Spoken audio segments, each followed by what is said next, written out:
I was born in St Henry in 1936 and have lived there ever since. Following my education, I joined the regular army for 3 years, attaining the rank of Sergeant in the Royal Army Medical Corps.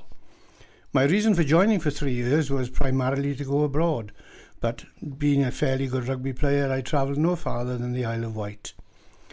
On my release from the army, I commenced employment with the National Coal Board at Windsor Colliery, Abertradour, an adjoining village.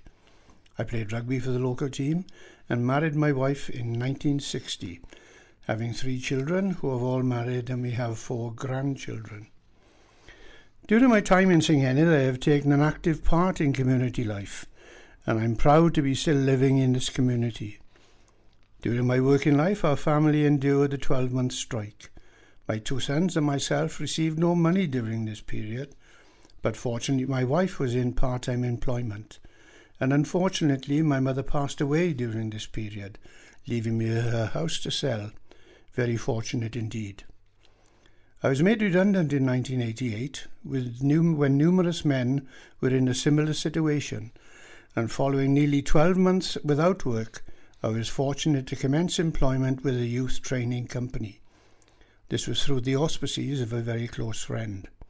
To say I was nervous in starting was an underestimation. I was absolutely scared to death.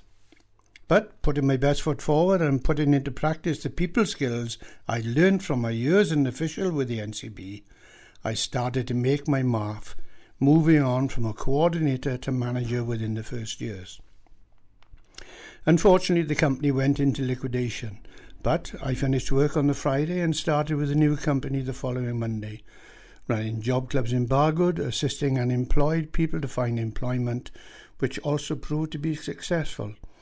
And at the age of 64 was contacted by the Career Service if I would like to be involved in launching a new concept in training young adults. I worked with this company until I was 72 and enjoyed every minute of my working career after leaving the NCB. It really brought home to me that you cannot buy experience and knowledge, telling youngsters and adults alike that they are better than people say they are. Just prove them wrong. Due to working underground at Windsor and Nancarrow Colliery, I developed bronchitis and emphysema, ending after many claims with a 40% disablement and arthritis in most of my joints of my body. I was preparing to have a hip replacement, having extreme difficulty in getting in and out of the bath, having my wife to assist me in the same, and also assist in my washing, which was very nice at times. During the waiting period to my operation, I applied to social services for help, any help they could give. Although it was limited, I was grateful for their help. Whilst in hospital awaiting my operation, the anaesthetist discovered I had something wrong with my heart. 10 days later, I received a pacemaker implanted, which delayed my hip operation.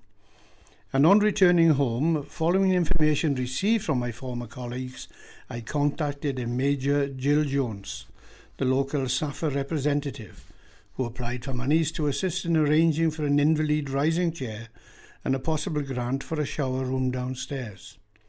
She also mentioned that Caerphilly Care and Repair Service may be able to help.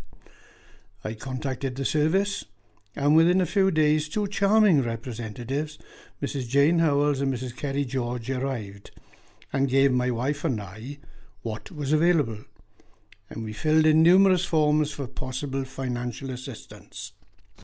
As we both expected, no financial assistance was available to us, but this did not deter them from furthering my claim with other organisations, together with Major Jones.